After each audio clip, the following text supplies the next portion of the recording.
அன்பார்ந்த சகோதர சகோதரிகளே, இயேசுவின் நண்பர் ஆவோம் என்ற இந்த நிகழ்ச்சியின் வழியாக இந்த நாளிலும் உங்களை சந்திப்பதில் மகிழ்ச்சி அடைகிறேன். இந்த இறை செய்தியை கேட்கிற உங்களுக்கும் உங்கள் குடும்பத்தில் உள்ள அனைவருக்கும் சமாதானம் உண்டாவதாக.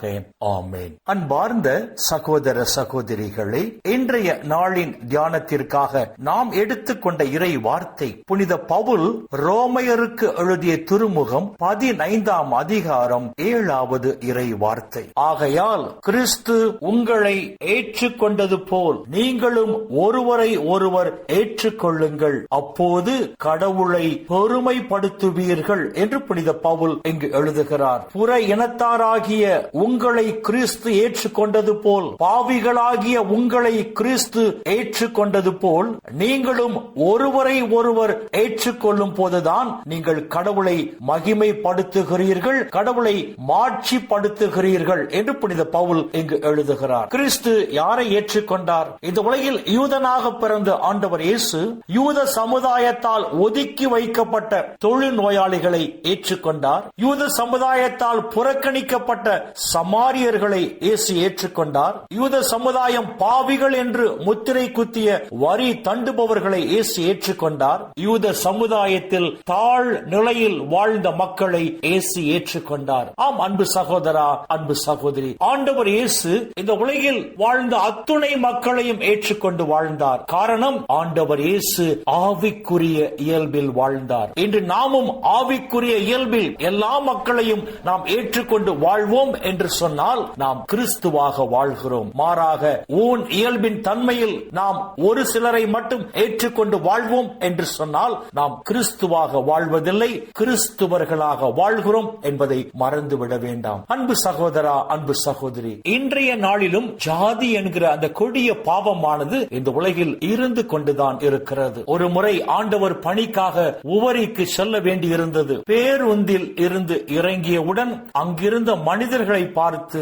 உவரிக்கு செல்ல வேண்டும், எனக்கு வழி சொல்லுங்கள் என்று கேட்டேன். அப்பொழுது அவர்கள் என்னை பார்த்து மேல் உவரியா கீழ் உவரியா என்று கேட்டார்கள். எனக்கு புரியவில்லை என்று சொன்னேன். அவர்கள் என்னை பார்த்து நாடார் உவரியா பரவர் உவரியா என்று கேட்டார்கள். ஒரு நொடி என் இதயம் கனத்து போனது. நான் சுதாரித்துக் கொண்டு அவர்களை பார்த்து நான் அந்தோணியார் கோவில் இருக்கும் உவரிக்கு செல்ல வேண்டும் என்று சொன்னேன். அவர்கள் என்னை பார்த்து அது பரவர் உவரி, நீங்கள் இப்படியாக செல்லுங்கள் என்று எனக்கு வழி காட்டினார்கள். அன்பார்ந்த சகோதர சகோதரிகளே, இயேசு பிறந்து 2000 ஆண்டுகள் கழிந்தும் இன்னும் இந்த கொடிய பாவம் இந்த உலகில் இருந்து கொண்டுதான் இருக்கிறது. அன்பார்ந்த சகோதர சகோதரிகளே, சாதி, இனம், மொழி, கலாச்சாரம் என்ற எல்லா வேறுபாடுகளையும் களைந்து இந்த உலகில் உள்ள எல்லா மனிதர்களையும் நாம் ஏற்றுக்கொண்டு வாழ்கிற போதுதான் இந்த உலகில் நாம் மறு கிறிஸ்துவாக வாழ்கிறோம் என்பதை மறந்துவிட வேண்டாம். எனவே வரப்போகிற நாட்களில்